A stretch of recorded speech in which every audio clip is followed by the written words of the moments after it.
temperança. E aí eu coloquei aqui o que significa domínio próprio. Domínio próprio, como fruto, é o fruto da autodisciplina ou moderação, equilíbrio. Então, domínio próprio, autodisciplina, equilíbrio, moderação. E aí eu separei 2 Timóteo. Pode colocar lá, 2 Timóteo, no capítulo 4, no versículo 5. Não sei se a versão é a mesma que a minha, mas logo no começo diz assim: você, porém, seja moderado em tudo. A parte A, você, porém, seja moderado em tudo. Porque eu vou falar, quando eu lia essa passagem e lia domínio próprio, eu achava que isso estava caracterizado em algumas situações da minha vida. Você tem que ter domínio próprio. Domínio próprio quando você for tratar com alguém, domínio próprio quando você trata com seu marido, domínio próprio quando você abre a boca para falar com alguém. E aí, estudando, eu vi que o domínio próprio, ele está inserido em todas as áreas da nossa vida. Porque significa ser equilibrado, ser disciplinado. E não existe nenhuma área da nossa vida em que a gente, que seja bom ser indisciplinado, que seja bom ser desequilibrado. Então, ter domínio próprio está direcionado a todas as áreas da nossa vida. E aí diz, porém, seja moderado em tudo. E é tudo mesmo. E aí, ainda lá em Gálatas, porque quando a gente fala de fruto do Espírito, às vezes a gente não considera, algumas coisas. Mas vamos lá, na obra da carne, que está em Gálatas 5, 21. No 20, a partir do 19, vamos lá. Ora, as obras da carne são manifestas: imoralidade sexual, impureza e libertinagem. 20. Idolatria e feitiçaria, ódio, discórdias, ciúme, ira, egoísmo, dissensões, facções, inveja, embriaguez, orgia e coisas semelhantes. Eu os advirto, como antes já os adverti: aqueles que praticam essas coisas não herdarão o reino dos céus. E aí, quando a gente lê isso aqui, pelo menos eu sou assim: imoralidade sexual, não, eu não. Impureza e libertinagem, não, eu também não.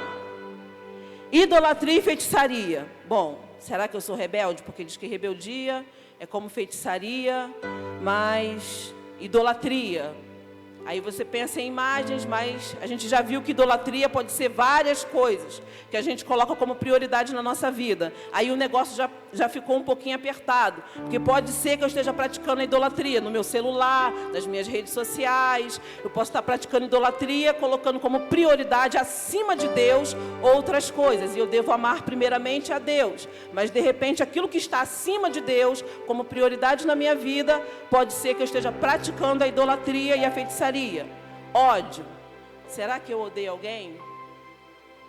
Não, acho que eu não odeio ninguém. Vamos lá. Discórdia, eu tenho provocado discórdia?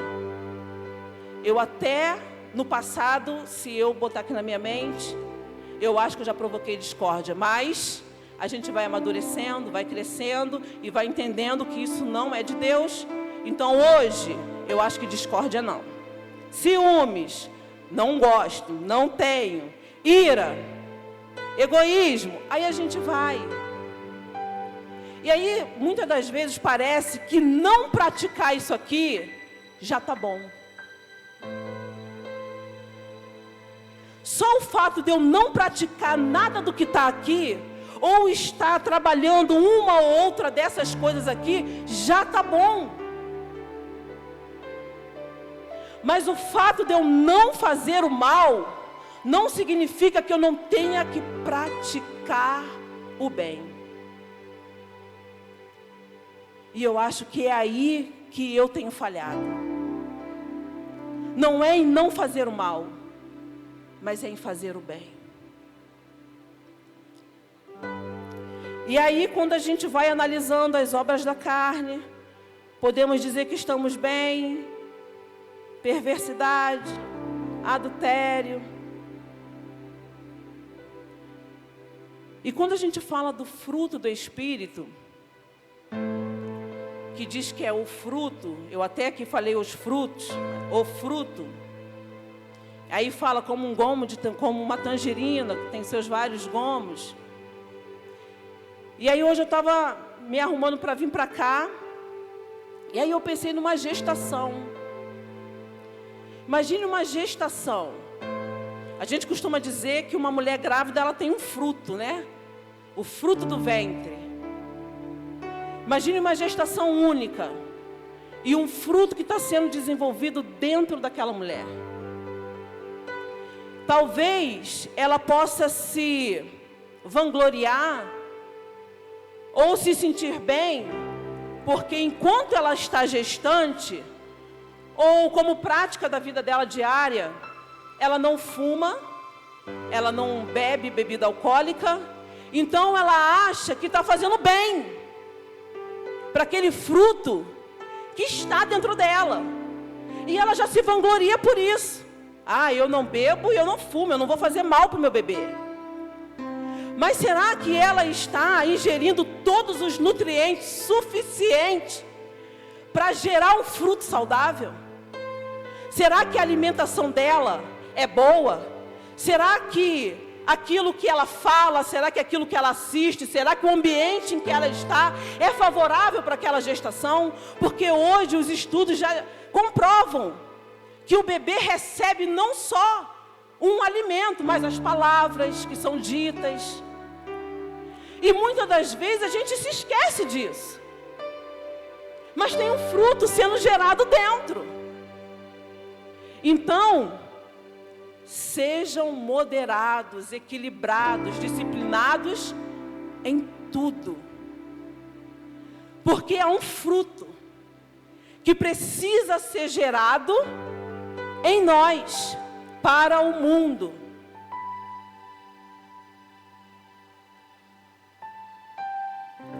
Então não basta não praticar o mal, mas precisamos fazer o bem. E aí, como nutriente para esse fruto, que nós entendemos que não é só as coisas da carne, não é só as obras da carne que não temos que praticar, mas que temos que estar preocupado com tudo aquilo que vem até nós. Existem algumas áreas das nossas vidas em que o domínio próprio, a disciplina, precisa estar presente. E a primeira coisa que eu lembrei, foi a primeira coisa, quando veio domínio próprio, foi a viagem que eu fiz ano passado, no final do ano. Fiz uma viagem encontro de casais. E quando eu entendi isso, porque eu já estava trabalhando isso em mim, por uma questão de disciplina alimentar.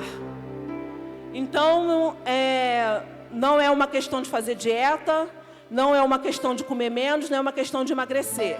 É uma questão de disciplina alimentar, o que faz mal e o que faz bem para o organismo. Então, eu já estou num processo assim lá em casa, tirando alguns produtos que eu gosto muito, como leite, como pão, porque entendo que isso faz mal no meu organismo, não é uma questão de peso.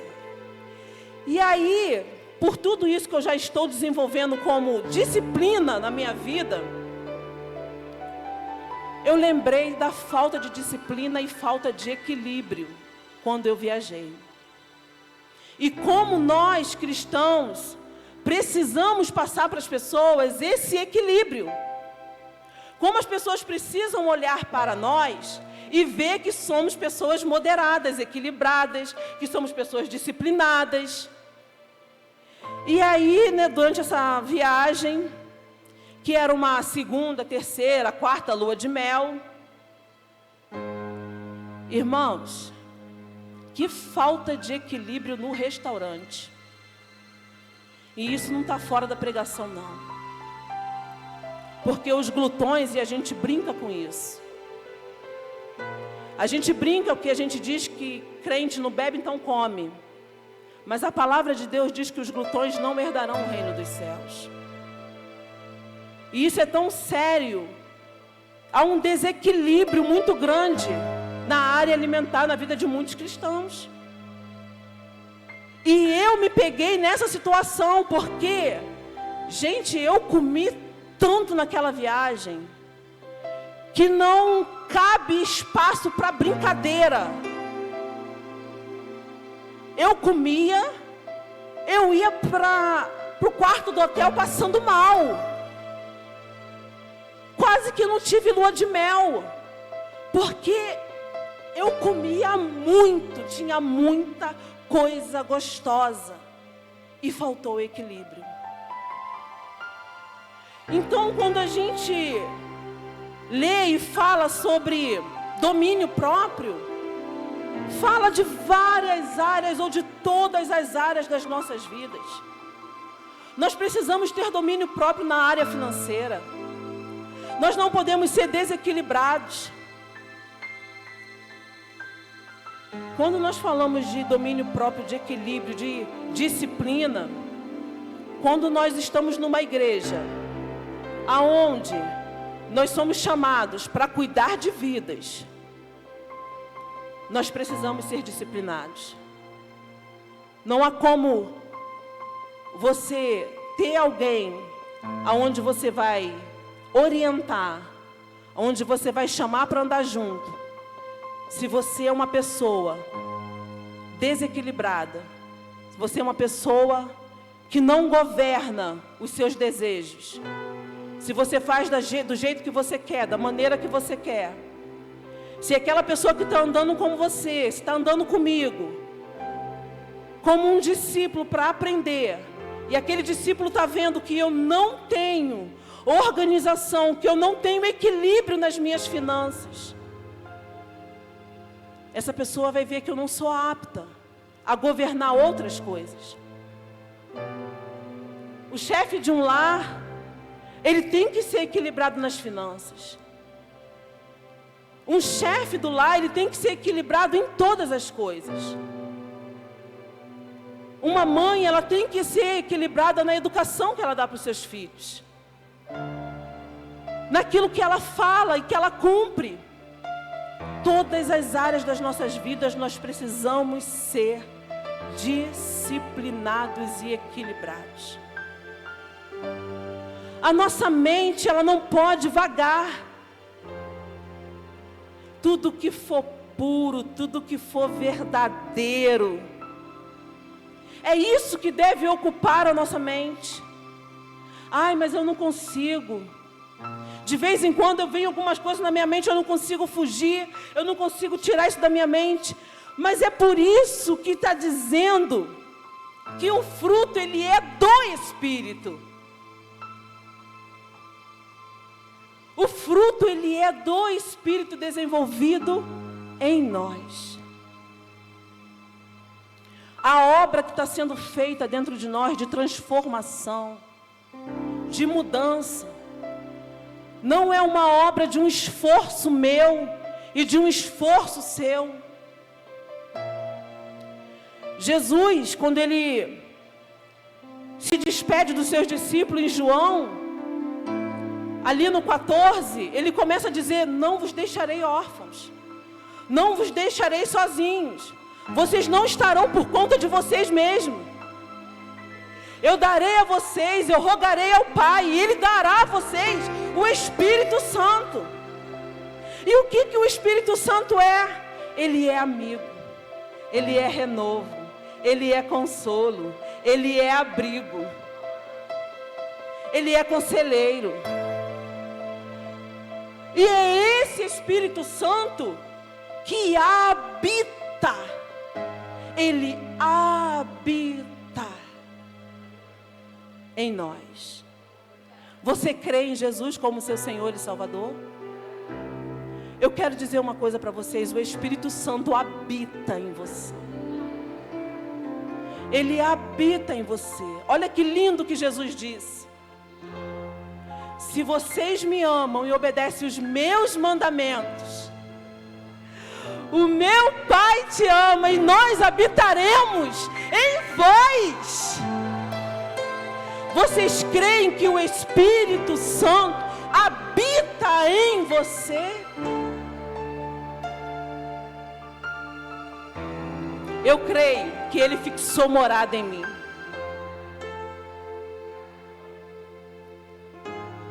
Mas é preciso que a cada dia eu morra mais um pouquinho, para que o Espírito Santo ocupe o espaço necessário, para que eu possa refletir o que Ele tem feito dentro de mim. Olha que lindo quando Maria vai visitar Isabel. Ela vai visitar Isabel, e quando Isabel vai ali abrir a porta, o que acontece? João salta de alegria no ventre de Isabel. E naturalmente Isabel fala: bendito o fruto do vosso ventre. Há um fruto sendo desenvolvido dentro de nós. E é por isso que aonde nós colocamos a planta dos nossos pés, o ambiente muda. Não é o nosso exterior. Isso eu aprendi ontem, não sei se a Bilene está aqui, isso eu aprendi ontem. Não é o nosso exterior, claro que a gente já ouviu isso. Mas não é o nosso exterior. Eu posso caprichar no cabelo, colocar uma maquiagem, eu posso colocar uns acessórios, eu posso colocar uma roupa bonita, mas o que vai impactar não é o meu exterior, mas o que tem dentro de mim. Eu creio que Isabel ficou feliz de ver Maria, mas a alegria maior, e o que aconteceu não foi pelo fato de Isabel olhar e ver que Maria estava visitando, mas era o fruto do ventre. E quando Maria perguntou para o anjo: como que isso vai acontecer? Como é que eu vou ficar grávida? Como é que isso vai acontecer? E o anjo falou: descerá sobre ti o Espírito Santo, e o poder do Altíssimo te envolverá. É obra do Espírito Santo. Quando a gente lê amor, alegria, paz, paciência, amabilidade, bondade, fidelidade, mansidão, domínio próprio, é obra do Espírito Santo. É obra do Espírito Santo nas nossas vidas. E nós precisamos fazer isso, irmãos. Fazer o que, Ana Paula? Eu ouvi uma pregação há um tempo atrás, e eu fui impactada por essa pregação, onde a pregadora dizia: considere o Espírito Santo. Nesses últimos tempos, não temos considerado o Espírito Santo. Considere o Espírito Santo. Porque Jesus disse, ainda ali em João, explicando para os seus discípulos a importância dele ir, que ele estava indo preparar morada. E ele disse que naquele momento, eles até poderiam ficar tristes, mas logo, logo eles se alegrariam. É a presença do Espírito Santo. É uma promessa que se cumpriu, meus irmãos. É uma promessa que se cumpriu, porque o Espírito Santo, ele está em nós. Nós somos templo do Espírito Santo. Tem pessoas que estão buscando o Espírito Santo, que estão indo por aí atrás do Espírito Santo, mas o Espírito Santo está em nós. Deixa o Espírito Santo fazer aquilo que ele está proposto a fazer nas nossas vidas. Porque Jesus disse que obras maiores nós faríamos. Como que nós faríamos obras maiores? Através do conhecimento. Conhecimento sem sabedoria. Quem é que dá sabedoria? É o Espírito Santo. Então eu não vou fazer obras maiores porque eu tenho conhecimento, mas eu vou fazer obras maiores porque eu tenho sabedoria no conhecimento que eu aprendi, que eu tomei para mim.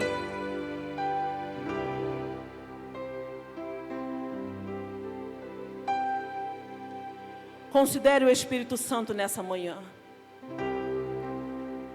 Considere a obra que o Espírito Santo quer fazer na sua vida e na minha vida. Cadê as obras maiores? Cadê as obras maiores?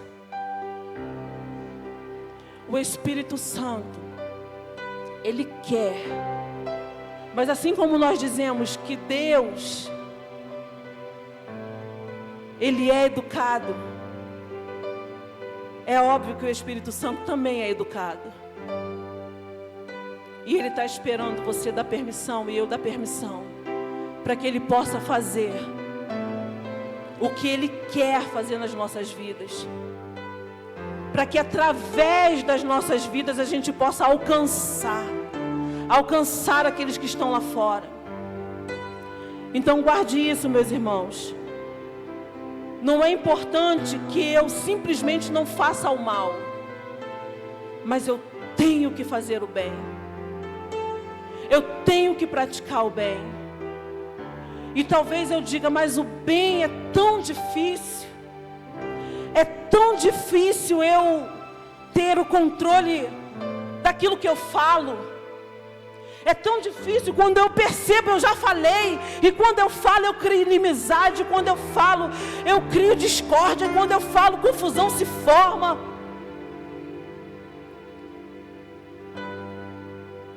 A palavra de Deus diz em Tiago que a língua é um pequeno órgão difícil de domar. E talvez, meus irmãos, para mim, com o auxílio do Espírito Santo, não seja algo tão complicado.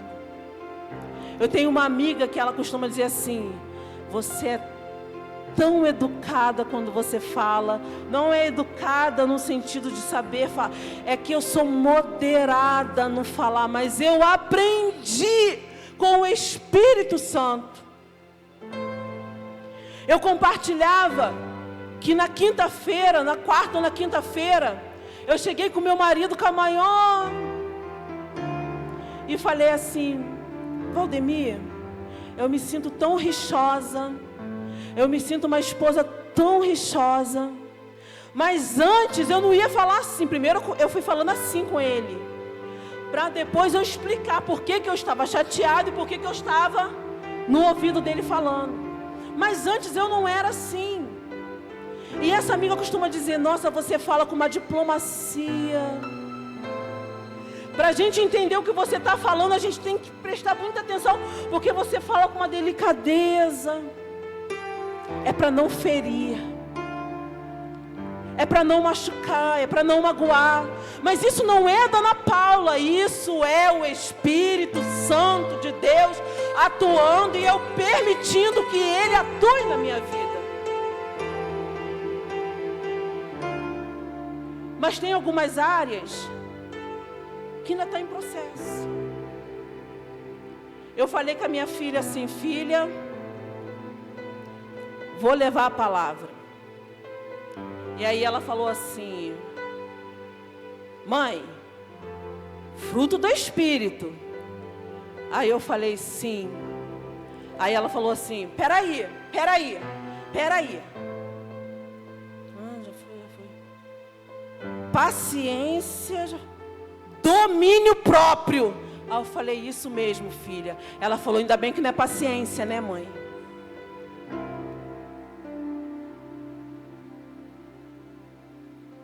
Mas antes não era paciência, não era domínio próprio. E o domínio próprio está sendo trabalhado, tá? Só que eu falei para ela assim, filha, não considere a confeitaria. Só que eu já falei aqui, em todas as coisas. Aí a minha desculpa foi, você já viu os confeiteiros, né? Todos eles surtam. Então não considere o meu desequilíbrio na confeitaria, porque eu surto na confeitaria. O chantilly está para derreter, o cliente está para chegar. Eu fico desesperada, eu me jogo no chão. Eu quero arrancar os cabelos, depois vem a calmaria. Mas é um momento tenso na minha cozinha. E eu falei, não considere a cozinha. Sejam moderados em tudo. E eu creio que o Espírito Santo pode trazer essa calma e essa tranquilidade, mesmo quando tudo parecer que vai dar errado, quando a minha encomenda parece que não vai ser entregue, quando parece que eu vou ter que dizer para o cliente, olha, sinto muito, eu vou te devolver o dinheiro e não vai ter bolo na sua festa. Eu creio que o Espírito Santo pode atuar nessa área. Eu creio que o Espírito Santo pode atuar naquilo que de repente nesse momento você está dizendo, Espírito Santo, eu preciso ter equilíbrio aqui nessa área. Espírito Santo, eu preciso ser disciplinada, porque eu não tenho controle no meu dinheiro. Não tenho. Eu não posso ter um trocado a mais, que eu já fico pensando como que eu vou gastar. Eu não consigo guardar, eu não consigo pensar em ter uma reserva para um momento de emergência. Eu não tenho domínio na comida. E quando eu falei que a comida, ela não cabe mais espaço para brincadeira. Porque hoje a comida virou um refúgio. Ao invés da pessoa procurar a palavra, procurar de repente um momento para a ansiedade ir embora, e ela buscar ali a presença de Deus, a presença do Espírito Santo, ela vai se refugiar no alimento. Hoje o alimento não serve mais como espaço para a gente brincar. Eu como muito porque eu não bebo, porque o crente come muito, porque hoje o que nós temos visto é o alimento crescer como uma obra da carne e tendo levado pessoas ao abismo.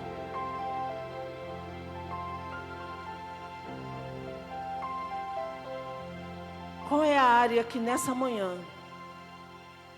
eu preciso deixar o Espírito Santo, o Espírito Santo que habita em mim, eu preciso deixar no total controle dele? O que nessa manhã eu preciso, Espírito Santo? Porque tu és conselheiro. Você pode dizer nessa manhã, o conselho habita em mim. O conselho habita em você. O renovo, ele habita em mim. O renovo, ele habita em você. Às vezes você se sente só. Ai, eu não tenho um amigo, as pessoas são esquisitas, não tenho amigo. O amigo, ele habita em você. Ele é o teu amigo. Ele não te deixa só nenhum momento. Sabe aquele amigo que anda com você para todos os lugares, mas quando a situação está ruim, é nessa hora que esse amigo se manifesta, para lembrar a palavra, para lembrar as promessas de Deus na tua vida. E Ele está em você, Ele está em mim. Amigo conselheiro,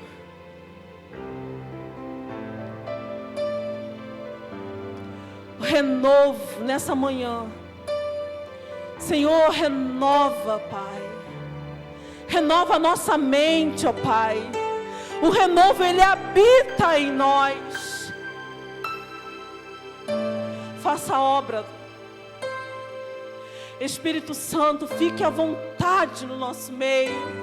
Fique à vontade em nós. Porque precisamos dar liberdade ao Espírito Santo. Como disse essa pregadora que eu gosto muito, considere o Espírito Santo. Quando você sair daqui, depois de participar da mesa do Senhor, comer do pão, beber do vinho, não deixe de considerar a presença. Quando você se examinar, examine-se.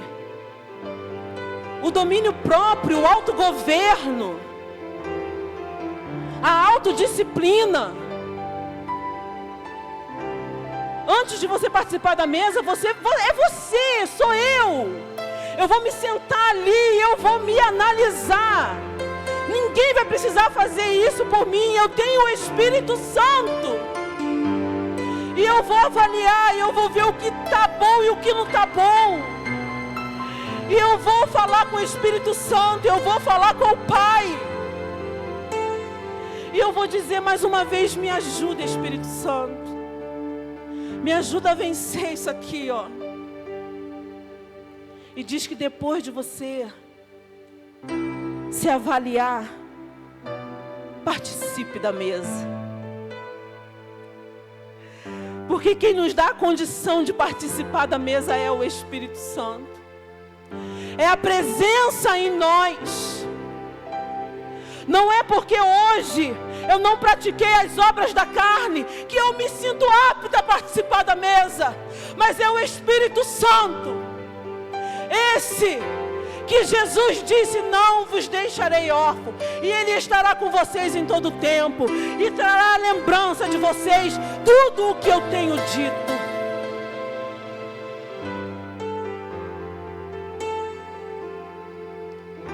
Feche teus olhos. Pai, estamos aqui nessa manhã, Senhor, falhos e pecadores,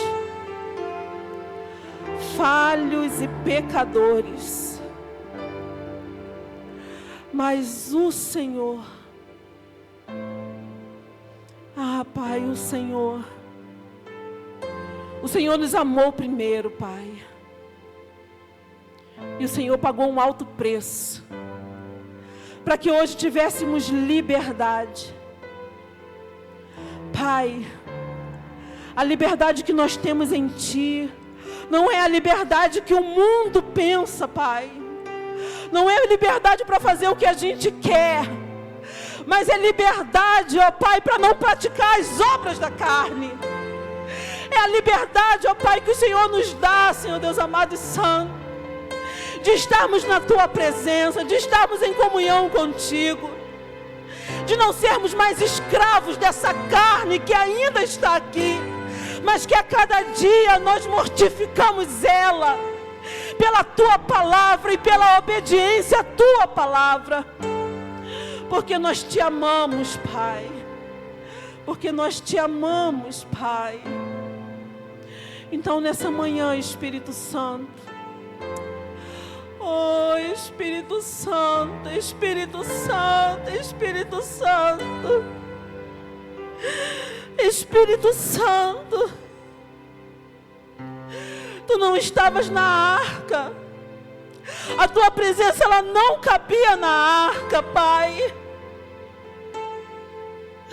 Mas a Tua palavra diz que o Senhor nos fez templo da Tua morada, Pai. Oh Deus,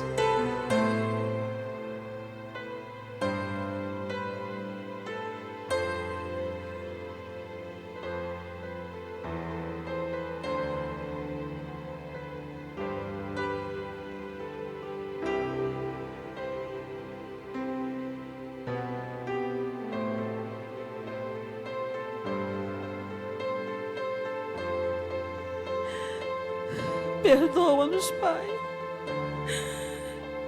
Perdoa-nos por muitas vezes não considerar a Tua presença. Nos perdoa, Pai. Espírito Santo, fique à vontade. Fique à vontade, Espírito Santo, é um privilégio. É um privilégio ser morada. Pai, é um privilégio ser morada. O nosso corpo ser templo do Teu Espírito Santo. Muito obrigada, Pai. Obrigada por essa manhã, por chegarmos até aqui, ó Pai. Obrigado por nessa manhã termos sido conduzidos pelo Teu Espírito Santo, ó Pai, a buscarmos a Tua face, Pai. Oh Senhor, muito obrigada, porque é a Tua presença, Pai, que não nos deixa nos inclinarmos para as coisas da carne. É a Tua presença, Pai. E Te louvamos nessa manhã. Estamos alegres nessa manhã, Pai, pela Tua presença. Muito obrigada. Muito obrigada. Fique à vontade em nosso meio. Eu agradeço a minha oportunidade nessa manhã de ter trago essa pequena reflexão para as nossas vidas, entendendo que tudo aquilo que for bom a gente retém, o que não for a gente lança fora. E eu agradeço a Deus, porque é a bondade dEle e é a misericórdia dEle que me permitiu estar aqui nessa manhã. Muito obrigado, meus irmãos.